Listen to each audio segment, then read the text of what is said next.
प्रिय छात्र छात्राओं, आज हम कक्षा 11 रसायन विज्ञान के अध्याय 1 रसायन विज्ञान के कुछ मूल अवधारणाओं के टॉपिक परमाणु द्रव्यमान और आणविक द्रव्यमान के बारे में अध्ययन करेंगे। प्रिय छात्र छात्राओं, जैसा आप जानते हैं परमाणु द्रव्यमान, अब देखिए सबसे पहले देखने का प्रयास करते हैं कि परमाणु द्रव्यमान कहते किसे हैं। तो परमाणु द्रव्यमान देखिए, परमाणु द्रव्यमान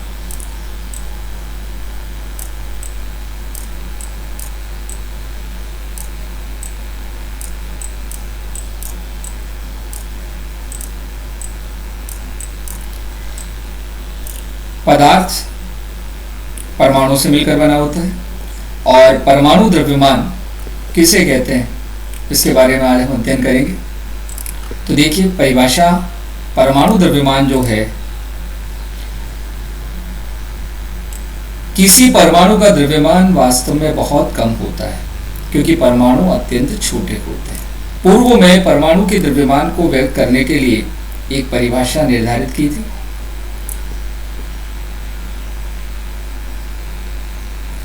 सभी तत्वों के परमाणु के द्रव्यमान एक मानक के द्वारा सापेक्ष दिए जाते हैं। इसकी परिभाषा इस प्रकार है कि एक परमाणु द्रव्यमान मात्रक को एक कार्बन 12 परमाणु के द्रव्यमान के 1/12वें भाग के रूप में परिभाषित किया जाता है। तो प्रिय छात्र छात्राओं, इस परिभाषा को नोट कर लें कि परमाणु द्रव्यमान कहते किसे हैं।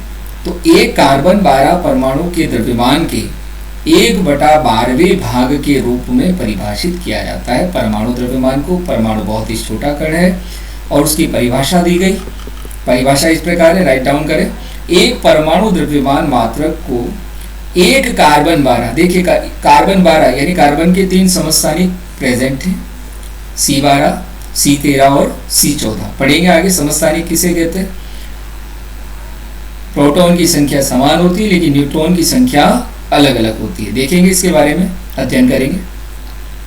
तो परिभाषा क्या हुई परमाणु द्रव्यमान की। एक परमाणु द्रव्यमान मात्रक को एक कार्बन 12 परमाणु के द्रव्यमान के 1/12वें भाग के रूप में परिभाषित किया जाता है। पूर्व में इसे AMU के द्वारा प्रदर्शित किया जाता था। जैसे ऑक्सीजन का परमाणु द्रव्यमान 15.995 AMU एटॉमिक मास यूनिट, लेकिन अब AMU की जगह पर U का प्रयोग किया जाता है, जिसका अर्थ होता है एकीकृत द्रव्यमान यानी यूनिफाइड मास। ठीक है, पूर्व में किसी भी परमाणु के द्रव्यमान के पीछे AMU लगाया जाता था, AMU एटॉमिक मास यूनिट, लेकिन अब वर्तमान में केवल U लगाया जाता है, जिसका है अर्थ है एकीकृत। एकीकृत का मतलब सभी का, उस परमाणु के अंदर जितने भी घटक है उन सभी का द्रव्यमान। ठीक है, राइट डाउन करते जाएं, परिभाषा लिख लें। चलिए अब आगे चलते हैं आणविक द्रव्यमान। प्रिय छात्र छात्राओं, जैसे एक उदाहरण के द्वारा हम इसको देखने का प्रयास अवश्य करेंगे। हाँ, अब देखिए, अब देखते हैं आणविक द्रव्यमान। एक उदाहरण के द्वारा बहुत सिंपल रूप में इसको देखने का प्रयास करते हैं। यस, आणविक द्रव्यमान किसे कहते हैं। देखो, रसायन विज्ञान में काफी कुछ परिभाषाएं उनके नाम से स्पष्ट हो जाती है। आणविक यानी अणुओं से बने हुए किसी पदार्थ का द्रव्यमान, ठीक है ना। तो परमाणु आपस में मिलकर के क्या बनाते हैं, अणु बनाते हैं। अब एक उदाहरण के द्वारा आणविक द्रव्यमान को समझने का प्रयास करते हैं। जैसे ये हमारा एक उदाहरण है H2 और O, यानी एक जल का अणु है, इसका हमें आणविक द्रव्यमान ज्ञात करना है। क्या ज्ञात करना है, आणविक द्रव्यमान। अब देखो, जल का अणु है वो हाइड्रोजन के 2 परमाणु से और ऑक्सीजन का 1 परमाणु से मिलकर बना है, 2:1। अगर आपको कोई पूछे कि जल के अणु में हाइड्रोजन और ऑक्सीजन का क्या अनुपात है, आप क्या लिखेंगे, 2:1। अब देखिए, अब हाइड्रोजन का पहले आपको परमाणु द्रव्यमान ज्ञात होना चाहिए। चलिए देखते हैं, हाइड्रोजन का होता है 1.2 008। ठीक है, ये इसका परमाणु द्रव्यमान है जिसे हम U लिखते हैं। क्या लिखते हैं? U लिखते हैं। ऑक्सीजन का देखते हैं। ऑक्सीजन का होता है 16। कितना होता है? 16। ठीक है, अब देखते हैं आगे। अब क्या होगा? यस, हाइड्रोजन के कितने हैं? 2। तो देखिए ये 2 आगे लिखिए, हमेशा ध्यान में रखें, फिर मल्टीप्लाई करेंगे। अणुभार कैसे ज्ञात करते हैं यहाँ हम सीख जाएंगे। किसी भी अणु का अणुभार ज्ञात करना है आपको क्या करना पड़ेगा कि सबसे पहले उस तत्व का परमाणु भार आपको ज्ञात होना चाहिए। इसके बाद उस परमाणु के कितने मॉलिक्यूल्स हैं, कितने एटम्स हैं। तो अब देखो हाइड्रोजन के 2 है, 2 लिख दिया। फिर हाइड्रोजन का परमाणु भार लिखें 1.008। अब एक तत्व जैसे ही समाप्त हो गया उसके बाद दूसरा तत्व आया तो उसमें प्लस लिखना है। क्या लिखना है? प्लस। और ऑक्सीजन का कितना है? 16। ठीक है, ये हो गया 16। ठीक है, चलिए आगे चलते हैं।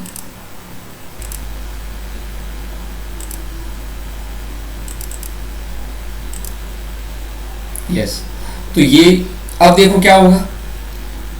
अब 2 का गुणा इसमें करना है। ठीक है,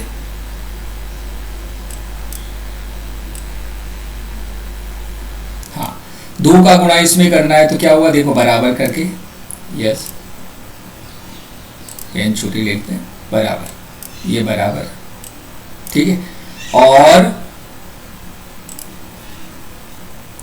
जब आपने गुणा किया तो 8 2 की 16 का 6 हसीला 16 0, यानी यह आया 2.016। क्या आया? 2.016 प्लस 16। ठीक है, और जब आप इसको टोटल करेंगे, अब क्या करेंगे? टोटल करेंगे तो 16 और 2 18.016, यानी 18.016। ठीक है, और U क्या लिखेंगे? U लिखेंगे। तो प्रिय छात्र छात्राओं, इस प्रकार से आप किसी भी अणु का आणविक द्रव्यमान ज्ञात कर सकते हैं। इसके लिए आपको उसके परमाणु भार ज्ञात होने आवश्यक है। तो यहाँ हमने H2O का आणविक द्रव्यमान ज्ञात किया। कैसे ज्ञात किया? सबसे पहले H2O का सूत्र लिखेंगे। सूत्र लिखने के बाद उसके जो तत्व हैं उनके परमाणु द्रव्यमान लिखेंगे। उसके बाद उनकी जो भी संख्या होगी उसको आगे लिख देंगे और उसका उसी तत्व में गुणा होगा, अन्य तत्वों में गुणा नहीं होगा। ठीक है, तो इसको राइट डाउन कर लें, बहुत ही सरल है, ये आपको आसानी से समझ में आ जाएगा। तो ये जल के अणु का आणविक द्रव्यमान हमने ज्ञात किया। ठीक है,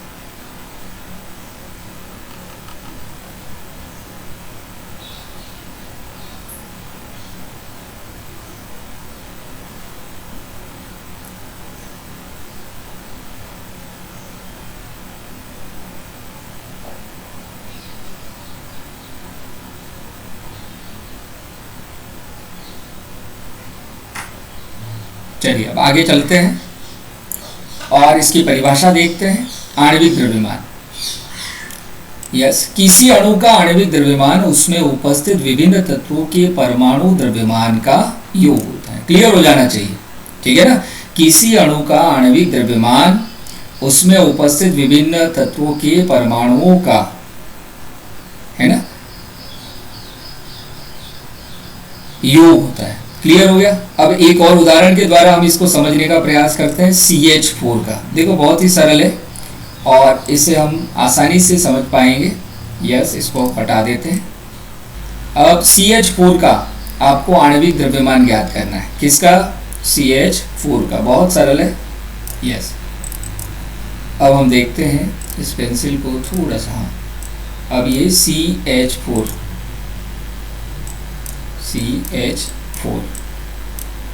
ठीक है। अब सबसे पहले आपको क्या करना पड़ेगा? कार्बन का होता है 12.011 12.011, ठीक है। और U, ठीक है, U।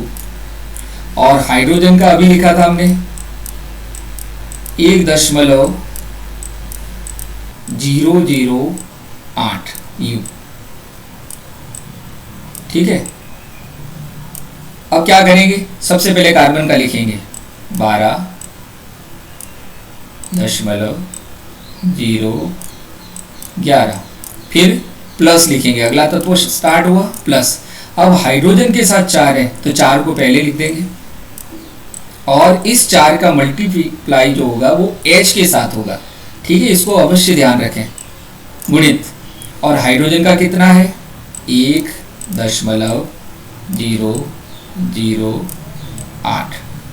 ठीक है, अब सरल करें, सरल करेंगे तो क्या करेंगे, सबसे पहले 12.011 तो लिख दिया, फिर प्लस, यस, और फिर इसका मल्टीप्लिकेशन करें, 8 चौक 32 हो गया, और 4 दशमलव है ना, 4 का 1.008 में गुणा किया तो 4.032। ठीक है, अब इसको टोटल कर दें, बराबर कितना आएगा देखो, यानी 2 और 1 3, ये 3 आ गया, फिर 3 और 1 4, ये 4 आ गया, फिर 0 का 0 आ गया, ये 0 आ गया, फिर दशमलव आ गया, और 4 और 12 और 4 16। यानी हमने देखा कि CH4 का आणविक द्रव्यमान कितना आया, 16.043 U एकीकृत मास। ठीक है, क्लियर हो जाना चाहिए। तो इस प्रकार से आप किसी भी अणु का, है ना, किसी भी अणु का आणविक द्रव्यमान, अणुभार ज्ञात कर सकते हैं। बहुत सरल है, उतार लीजिए इसको।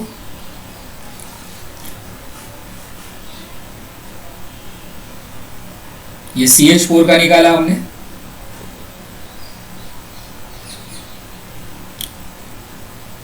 राइट डाउन करें, बहुत सरल है, कुछ नहीं करना है, केवल तत्वों के परमाणु भार लिखने, और यदि उनके नीचे कोई संख्या लिखी है तो उसका उसी तत्व में गुणा करना। हाँ, अगर कोई संख्या आगे लिखी है, जैसे मैं अभी एक उदाहरण के द्वारा समझाने का प्रयास करता हूँ, किसी तत्व के नीचे लिखी है तो वह उसी तत्व में गुणा होगा, लेकिन यदि किसी तत्व के आगे लिखी है, किसी यौगिक के आगे वह संख्या है, तो उसमें कैसे होगा, चलिए देखते हैं। एक उदाहरण लेते हैं, जैसे आपको पता है H2O का, H2O का अणुभार हमने जब ज्ञात किया तो वो आया था हमारा लगभग 18.02। कितना आया था, 18.02। ठीक है, और यदि किसी, अब जैसे कोई अभिक्रिया है उसमें H2O के आगे 2H2O लिखा है, तो इसमें क्या होगा कि हाइड्रोजन का लिखने के बाद, देखो मैं बता रहा हूँ इसको कैसे सरल करेंगे। सबसे पहले तो 2 आगे लिखेंगे, फिर ब्रैकेट बनाएंगे। ठीक है, ब्रैकेट बनाना पड़ेगा, और हाइड्रोजन के 2 यानी 2 गुणित हाइड्रोजन का लिखा था 1.008, 1.008। ठीक है, फिर इस ब्रैकेट को बंद कर देंगे, प्लस। ठीक है, और अब आपको क्या करना पड़ेगा, इस 2 का गुणा इस O के साथ भी करना है। आगे यदि कोई संख्या लिखी है, अब देखिए ऑक्सीजन का लिखा था आपने 16, अब देखिए निकालिए। सबसे पहले इसको सरल किया हमने, तो ये आया, यानी 2 और 16 है ना, ये हो गया। इसको सरल कर लेते हैं, 2 लिख देते हैं, 2 और फिर गुणित करेंगे ब्रैकेट के बाद, और 8 2 की 16 और 2, तो 2.016, और इधर हमने जब 2 का गुणा किया तो 16 गुणित 2 बराबर 32। कितना आया, 32। अब क्या करेंगे, पहले इसका इसमें गुणा करेंगे, ठीक है ना, तो ये हो गया 16 2 की 32 और 0 और 2 2 की 4, ये हो गया 4.032। और ये हो गया आपका 32। कितना हो गया? 32। ठीक है, अब इसको जब हम ऐड करेंगे तो 32 और 4 36 दशमलव 032। और u क्या लिखेंगे? u एकीकृत मास। इतना अवश्य ध्यान रखें। क्या देखा हमने, क्या ध्यान रखा? किसी तत्व के नीचे कोई संख्या लिखी है तो उसका उसी तत्व में गुणा होगा, लेकिन यदि किसी यौगिक के आगे कोई संख्या लिखी है तो उसका सभी में गुणा होगा। देखो 2 का गुणा H में भी हुआ और इस 2 का गुणा O में भी हुआ। ठीक है, अवश्य नोट कर लें, बहुत ही महत्वपूर्ण है। और इस तरह से हम इसका अणुभार ज्ञात करते हैं। ठीक है, इसकी परिभाषा आपने नोट कर ली है।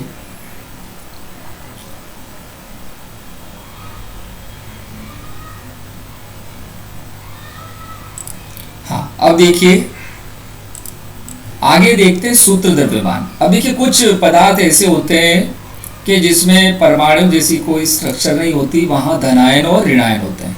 ठीक है, क्या होते हैं? धनायन और ऋणायन होते हैं।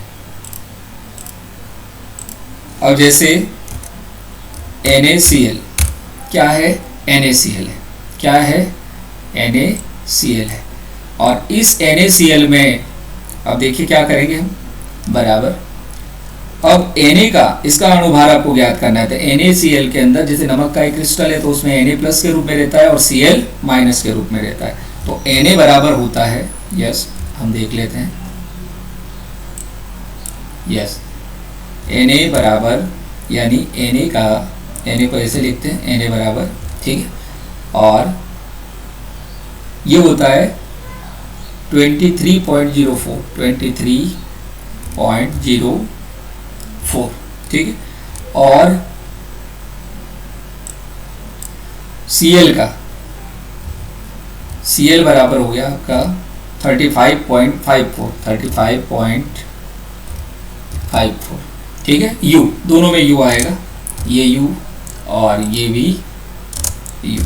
अब क्या होगा? तो NaCl का आपको अणुभार ज्ञात करना है। क्या ज्ञात करना है? अणुभार, अणुभार हिंदी में लिख रहा हूं, हिंदी में देख लेना, अणुभार। ठीक है, तो क्या करेंगे? सबसे पहले Na का लिखेंगे 23.04 और फिर क्या लिखेंगे? प्लस, यस 04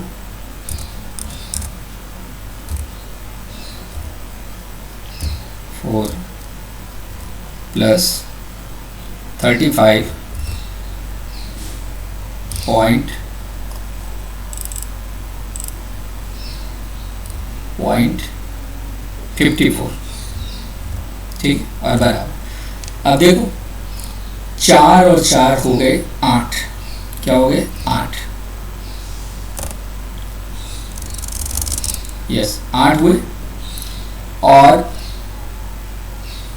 5 और 0 हो गए 5, और उसके पहले हो गया दशमलव, और 5 और 3 8 हो गए,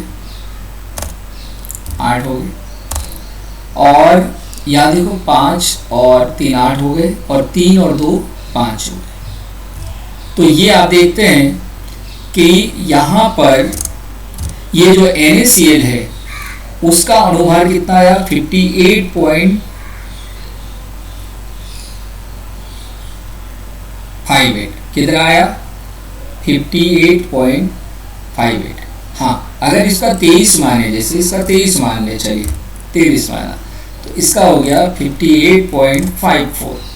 ठीक है, यूनिट में। तो NaCl जो है वो आपका सूत्र द्रव्यमान है। सूत्र NaCl सूत्र है, एक क्रिस्टल है। ठीक है, आयनिक यौगिक है, तो आयनिक यौगिक में धनायन और ऋणायन दोनों रहते हैं। तो इसका किस प्रकार से ज्ञात करेंगे? तो Na, एक Na का हमने लिख लिया, जैसे 23 लिख लिया, इसका 23 लिखा, और Cl का होता है 35.54। तो इन दोनों को मिलाया तो ये हुआ 58.54 हुआ। ठीक है, तो ये हमने देखा NaCl के क्रिस्टल का किस प्रकार से होता है। ठीक है, राइट डाउन कर लें। ये हो गया आपका सूत्र द्रव्यमान। क्या हो गया? सूत्र द्रव्यमान।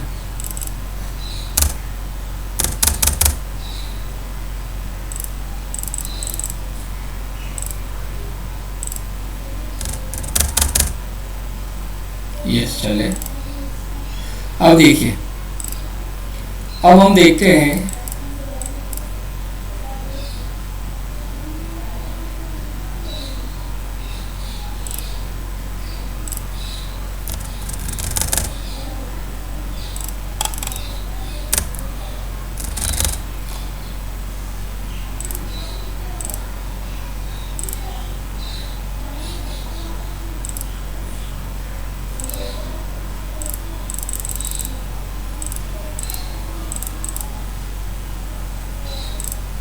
यस। अब चलते हैं हम आगे, हमारा जो कंटेंट है आणविक द्रव्यमान हमने देख लिया किस प्रकार से। अब एक उदाहरण आपको दे रहा हूं जो आपको देखना है।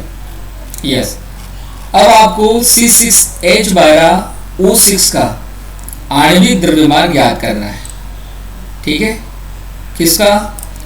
यानी ग्लूकोज का अणु है, कार्बन के 6 है, हाइड्रोजन के 12 है, ऑक्सीजन के 6 है। तो इस अणु का आपको आणविक द्रव्यमान ज्ञात करना है। सिंपल है, आप क्या करेंगे, सबसे पहले C का लिखेंगे, उसके आगे 6 का गुणा कर देंगे, प्लस करेंगे, फिर हाइड्रोजन के आगे 12 करेंगे और उसका परमाणु द्रव्यमान लिखेंगे, फिर प्लस करेंगे, 6 करेंगे और उसमें मल्टीप्लाई करेंगे ऑक्सीजन का परमाणु द्रव्यमान। तो ये आपका होमवर्क हो गया जो आपको करना है। ठीक है, और कार्बन का, हाइड्रोजन का, ऑक्सीजन का मैंने आपको लिखवा दिया है। सूत्र द्रव्यमान हो गया। चलते हैं अब मोल के ऊपर। प्रिय छात्र छात्रा, बहुत ही महत्वपूर्ण कंटेंट, मोल। यस, ये लिख रहा हूं मैं, मोल। सबसे पहले ये समझना जरूरी है कि मोल कहते किसे। बहुत सिंपल वे में इसको समझाने का प्रयास करता हूं। जैसे कार्बन का परमाणु द्रव्यमान जनरली हम जानते हैं 12.011। ठीक है ना, ये इसको हम सम्मिलित रूप से 12 ही मानते हैं। एक कार्बन परमाणु का द्रव्यमान कितना है? 12U। कितना है? 12U। बहुत ही सिंपल तरीका है। अगर हम कार्बन 12 का जो परमाणु भार है, समझना, कार्बन 12 का जो परमाणु भार है उसी के बराबर यदि हम ग्राम में कार्बन को ले लें, ग्राम में कितना लें? 12 ग्राम। समझना इस बात को। अगर हम किसी भी परमाणु के, किसी भी अणु के, किसी भी यौगिक के परमाणु भार, अणु भार या यौगिक भार के बराबर यदि हम ग्राम में ले लेते हैं तो वह 1 मोल कहलाता है। क्लियर हो गया? देखो, बहुत सिंपल। कोई भी परमाणु है, उसका परमाणु द्रव्यमान जितना है उसके बराबर यदि आपने ग्राम में तोल लिया तो वह 1 मोल कहलाता है। अब 1 मोल की विशेषता क्या होती है?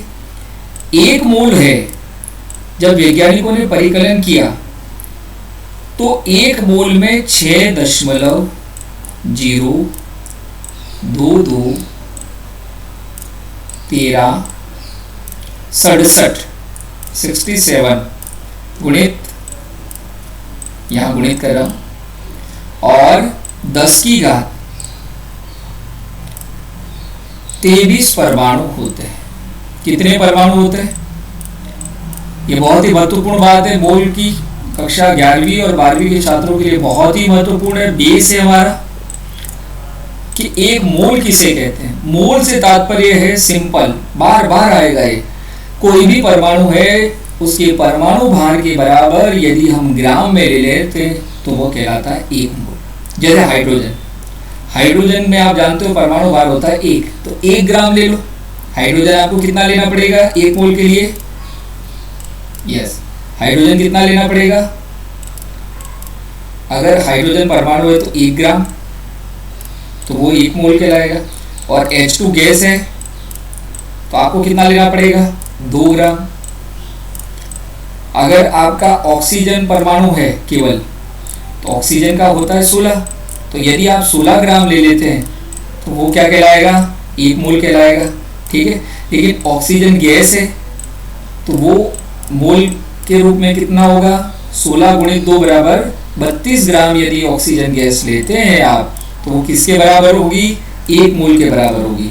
और हम जानते हैं कि किसी भी पदार्थ का, किसी भी परमाणु का, अणु का, यौगिक का 1 मोल है तो उसमें कितने परमाणु होते हैं? 6.022 1367 गुणित 10⁻23। बहुत ही महत्वपूर्ण कंटेंट है ये इसका, ठीक है। इसको और थोड़ा समझते हैं। मोल की परिभाषा देख लेना, लेकिन मोल जो है उससे हमारा जो तात्पर्य वह यही है कि किसी भी परमाणु, अणु या यौगिक के अणुभार के बराबर यदि हम, ठीक है ना, ग्राम में ले लेते हैं तो वह 1 मोल कहलाता है। और 1 मोल में जब हम इसका कैलकुलेशन करते हैं तो कितने परमाणु हैं? 6.022 सरल रूप में गुणित 10⁻23 परमाणु होते हैं। यह बहुत ही महत्वपूर्ण है। 1 मोल में कितने परमाणु होते हैं? और इसी को वैज्ञानिकों ने आवोगाद्रो संख्या का नाम दिया। क्या नाम दिया? आवोगाद्रो संख्या, Na से रिप्रेजेंट करते हैं। तो ये आपको ध्यान होना चाहिए, Na कैपिटल में, यस, आवोगाद्रो संख्या। तो 1 मोल में कितने परमाणु होते हैं? 6.022 गुणित 10⁻23 परमाणु होते हैं। चलिए अब इसकी परिभाषा देख लेते हैं, बहुत ही सिंपल है। यस, देखिए, किसी पदार्थ का 1 मोल उसकी वह मात्रा है जिसमें उतने ही कण उपस्थित होते हैं जितने कार्बन 12 समस्थानिक के ठीक 12 ग्राम में परमाणु की संख्या होती है। यानी किसी भी पदार्थ का मोल वह मात्रा है जितने कार्बन 12 समस्थानिक के 12 ग्राम में, देखो कार्बन 12 का परमाणु भार वही आया 12, ठीक है, कार्बन 12 लिखा, तो कार्बन 12 का जो परमाणु भार है 12, यानी यदि हम 12 ग्राम ही ले लें तो उसमें कितने परमाणु होते हैं? तो यहाँ इसकी जो संख्या निकाली है वो ये रही, 6.022 1367 गुणित 23 परमाणु प्रति मोल, यानी 1 मोल में इतने परमाणु होते हैं। इसी को आवोगाद्रो स्थिरांक या आवोगाद्रो संख्या कहते हैं। तो यह परिभाषा आप लिख लें। मोल को बहुत सरल भाषा में मैंने समझाने का प्रयास किया है कि मोल से तात्पर्य यही है कि किसी भी पदार्थ के परमाणु भार या अणुभार के बराबर यदि आप ग्रामों में मात्रा ले लेते हैं तो वही उसका 1 मोल कहलाता है। और 1 मोल में कितने परमाणु होते हैं? तो 6.022 गुणित 10⁻23 परमाणु प्रति मोल होते हैं, ठीक है। राइट डाउन कर लें इस परिभाषा को और चलते हैं आगे। यस, अब चलते हैं मोलर द्रव्यमान की परिभाषा। किसी पदार्थ के 1 मोल के ग्राम में व्यक्त द्रव्यमान को उसका मोलर द्रव्यमान कहते हैं। यानी किसी पदार्थ के 1 मोल के ग्राम में व्यक्त द्रव्यमान को, परिभाषा याद कर लें कि पदार्थ का 1 मोल के ग्राम में व्यक्त द्रव्यमान को उसका मोलर द्रव्यमान कहते हैं। जैसे जल का हमने देखा, जल का मोलर द्रव्यमान होता है 18.02 ग्राम प्रति मोल, ठीक है ना। यानी 18.02 ग्राम यदि आपने जल लिया तो वह 1 मोल के बराबर होता है। सोडियम क्लोराइड में हमने देखा था 58.5 उसका क्या आया था? अणुभार आया था, और उसको यदि आपने ग्राम में ले लिया तो वह 1 मोल कहलाता है। बहुत ही सरल है। तो प्रिय छात्र छात्राओं, आज हमने एक तो अध्ययन किया परमाणु सूत्र का, आणविक सूत्र का और मोल का, बहुत ही महत्वपूर्ण है। इसका अधिक से अधिक हमको अध्ययन करना है, ठीक है। चलिए फिर आगे और देखेंगे हम इस कंटेंट को। राइट डाउन कर लें परिभाषा को। चलिए आगे चलते हैं। अब आगे आते हैं प्रतिशत संगठन में। कहाँ आते हैं? प्रतिशत संगठन में। कैसे आते हैं देखिए। सो राइट डाउन करते हैं और बहुत ही सरल रूप में इसको समझने का प्रयास करते हैं कि प्रतिशत संगठन कहते किसे, ठीक है। अब यहाँ मैं लिख रहा हूँ, यस, प्रतिशत संगठन, प्रतिशत संगठन, और इसको संक्षिप्त रूप में लिखा है मैंने प्रतिशत संगठन, ठीक है। हटाते हैं, थोड़ा छोटा कर लेते हैं, यस, प्रतिशत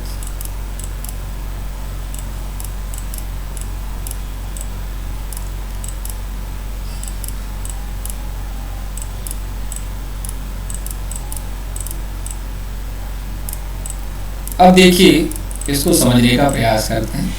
यस, कि जैसे कोई यौगिक है आपका H2, ये आपका एक यौगिक है। क्या है? एक यौगिक है। और इस यौगिक का जो निर्माण है वो हाइड्रोजन के 2 परमाणु और ऑक्सीजन के 1 परमाणु से हुआ है। अब हमें ये जानना है कि इस यौगिक में हाइड्रोजन का कितना परसेंटेज है और ऑक्सीजन का कितना प्रतिशत है। तो इसके लिए देखिए एक सूत्र होता है, उसको अध्ययन लिख लेते हैं। यौगिक में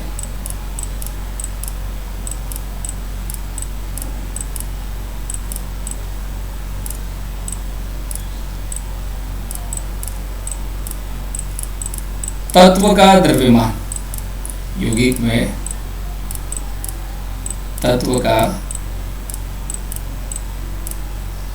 द्रव्यमान, एक ही लाइन में आएगा ये,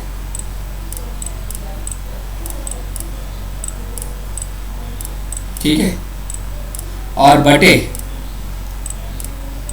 ठीक है, बटे करके यौगिक का मोलर द्रव्यमान, यौगिक का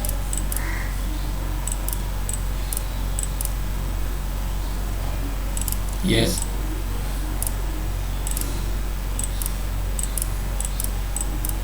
यौगिक का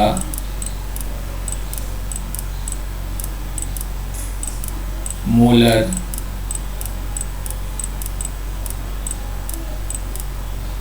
एक ही लाइन में लिखना है, मोलर द्रव्यमान, ठीक है, शॉर्ट में लिख रहा हूं द्रव्यमान, और मल्टीप्लाई यहां 100, क्या करना है? 100, ठीक है। ये सूत्र हो गया। किसी भी यौगिक का, किसी भी अणु का प्रतिशत संघटन ज्ञात करना है कि हमें हाइड्रोजन कितने हैं, ऑक्सीजन कितने हैं, तो सबसे पहले क्या करना पड़ेगा? ये सूत्र, यौगिक में तत्व का द्रव्यमान कितना है बटे यौगिक का मोलर द्रव्यमान कितना है गुणित 100। अब देखते हैं, एक उदाहरण के द्वारा समझने का प्रयास करते हैं। यस, देखते हैं, इसको बड़ा कर लें।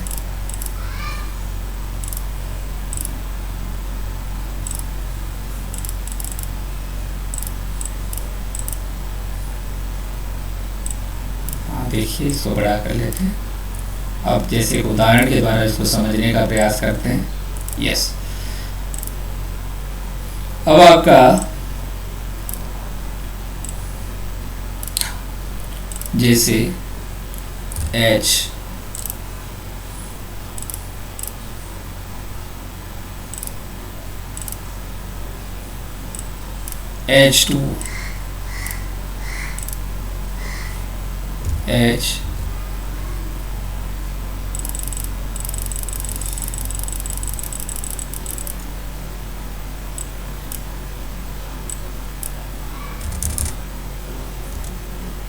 H2 और O, ठीक है, ये दो इसके नीचे आएगा, है ना, इसको कैप्सूल लॉक में लेके नीचे लिखते हैं H2, ठीक है। इसका हमें ज्ञात करना है प्रतिशत संघटन। क्या ज्ञात करना है? प्रतिशत संघटन। तो सबसे पहले तो क्या करेंगे? बराबर करके इसका द्रव्यमान ज्ञात करेंगे, और वो होता है, हमने देखा है 18.02 ये हमने देखा, इसका मोलर द्रव्यमान है। अब हमको ये भी पता है कि H2 का कितना है। यस, देखते हैं, H2 बराबर क्या हो जाएगा? हमने देखा है कि 2 मल्टीप्लाई, ठीक है, और 1.008, ठीक है, ये हमने लिख दिया इसका, और ये हो गया आपका बराबर कितना हुआ? 2.016, कितना हुआ? 2.016, ठीक है। और इसके बाद ऑक्सीजन का भी लिख दीजिए, ऑक्सीजन बराबर हो जाएगा 16 ही, ऑक्सीजन का सीधा ही है 16 ही। यस, अब देखिए क्या होगा, ऑक्सीजन का 16 ही हो गया। अब हम क्या करेंगे? इस सूत्र के द्वारा सबसे पहले हाइड्रोजन का यानी h का क्या ज्ञात करेंगे? यस, h का, ठीक है, प्रतिशत संघटन ज्ञात करेंगे, बराबर। सूत्र आपको पता है, यौगिक में तत्व का द्रव्यमान, यस, कितना द्रव्यमान है? देखिए तत्व का द्रव्यमान कितना है, ये रहा 2.016, 2.016 और डिवाइडेड, यस, डिवाइड करना है आपको, ठीक है ना। तो यहाँ डिवाइड के लिए मैं इस प्रकार का एक लकीर ले लेता हूँ, यस, डिवाइड।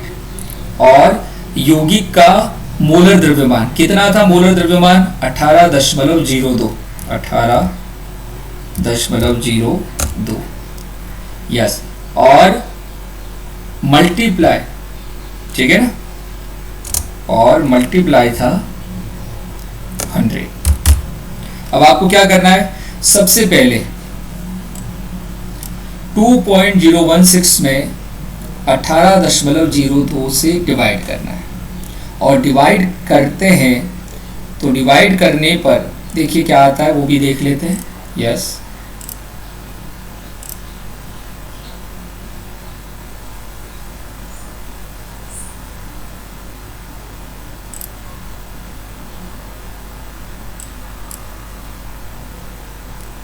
क्या था? 2.016, यस, डिवाइडेड बाय 18.02 बराबर कितना आया? 0.111, और मल्टीप्लाई करना था इसको हमें, मल्टीप्लाई किससे करना था? 100 से, यस, कितना आया? 11.18, कितना आया? 11.18, यस। तो यहाँ लिखेंगे हम बराबर करके 11.18, ठीक है, प्रतिशत, क्या लिखेंगे? प्रतिशत।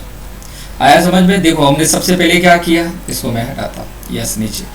किसी भी यौगिक का अणु का प्रतिशत संघटन ज्ञात करना है, आपको ये सूत्र याद होना चाहिए, यौगिक में तत्व का द्रव्यमान कितना है। तो इसके लिए आपको क्या करना पड़ेगा? सबसे पहले सूत्र लिखना पड़ेगा। सूत्र लिखने के बाद यदि उसके नीचे कोई संख्या लिखी है तो उसका उसके परमाणु भार में गुणा करना पड़ेगा, अन्यथा गलत हो जाएगा। अगर आप यहाँ 1 कर देते तो गलत हो जाता। आपको हाइड्रोजन के 2 परमाणु हैं, यानी 2 परमाणुओं का तत्व का द्रव्यमान लिखना पड़ेगा, बटे यौगिक का मोलर द्रव्यमान, यानी संपूर्ण अणु का, वो आपने कर दिया, और गुणित करके 100 का आपको इस प्रकार से मल्टीप्लाई करना है। इस सूत्र को याद कर लें।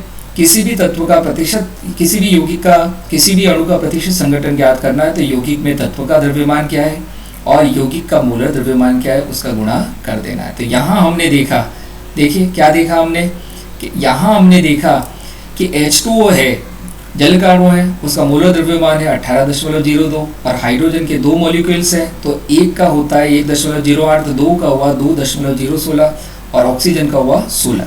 अब देखते हैं आगे क्या हो रहा है। देखिए अब आप देख रहे हैं, हाँ, यस, अब हमने देखा तो हाइड्रोजन का निकाला हमने प्रतिशत संघटन, तो 2.016, यानी ये हाइड्रोजन का प्रतिशत, यानी हाइड्रोजन का द्रव्यमान बटे H2O का मोलर द्रव्यमान गुणित 100, तो ये आया 11.18। अब देखते हैं ऑक्सीजन का कितना आएगा। ऑक्सीजन का प्रतिशत संघटन बराबर क्या करेंगे, यहाँ 2.016 की जगह 16 लिखेंगे, 16, और डिवाइड किससे करेंगे, वही 18.02, 18.02, और इसको मल्टीप्लाई करेंगे किससे, 100 से, ठीक है। अब देखिए इसको सरल करते हैं, यस,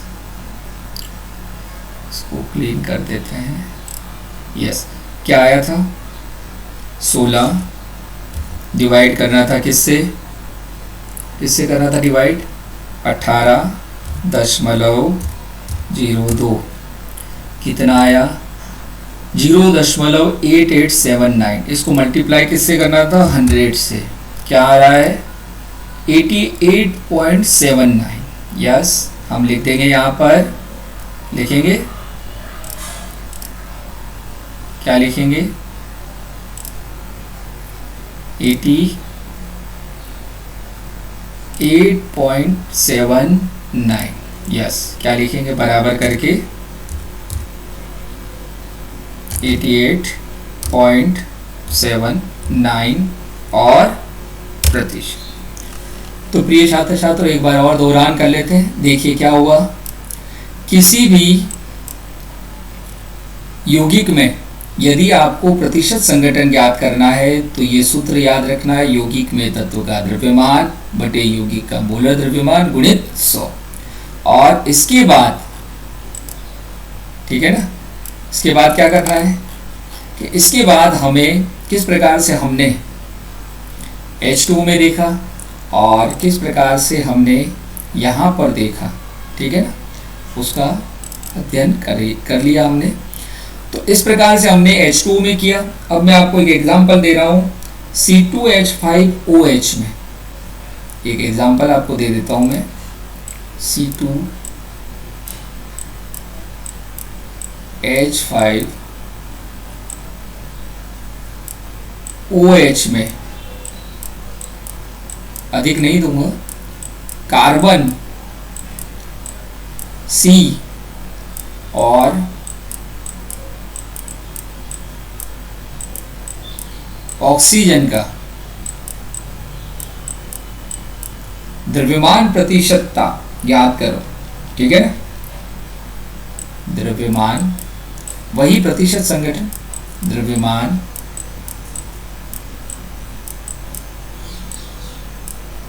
प्रतिशतता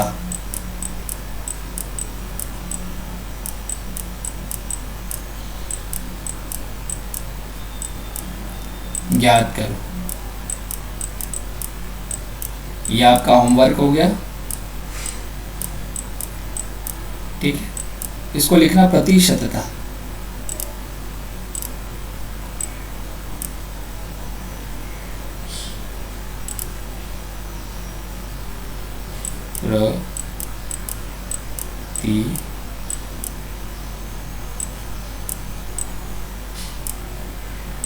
प्रतिशतता, ठीक है। द्रव्यमान प्रतिशतता ज्ञात करो प्रत्येक तत्व का अलग अलग। तो प्रिय छात्र छात्राओं, आज हमने उदाहरण के द्वारा समझने का प्रयास किया कि प्रतिशत संघटन कैसे ज्ञात करते हैं। देखिए सूत्र क्या रहेगा, किसी तत्व का, राइट डाउन करते जाएं, द्रव्यमान प्रतिशत ज्ञात करने के लिए आपका ये सूत्र है, यौगिक में उस तत्व का द्रव्यमान गुणित 100 बटे यौगिक का मोलर द्रव्यमान। जैसे हमने निकाला हाइड्रोजन और ऑक्सीजन का, ये उदाहरण हमने सॉल्व किया यहाँ। इसके बाद C2H5 यानी C2H5OH का भी आप इस प्रकार से ज्ञात करें। कल हम अध्ययन करेंगे मूलानुपाती सूत्र और आणविक सूत्र के बारे में। तो इसको आप राइट डाउन कर लें इस सूत्र को, कि किसी भी तत्व का द्रव्यमान प्रतिशत या प्रतिशत संघटन ज्ञात करने का जो सूत्र है वो है यौगिक में उस तत्व का द्रव्यमान और गुणित 100 बटे यौगिक का मोलर द्रव्यमान।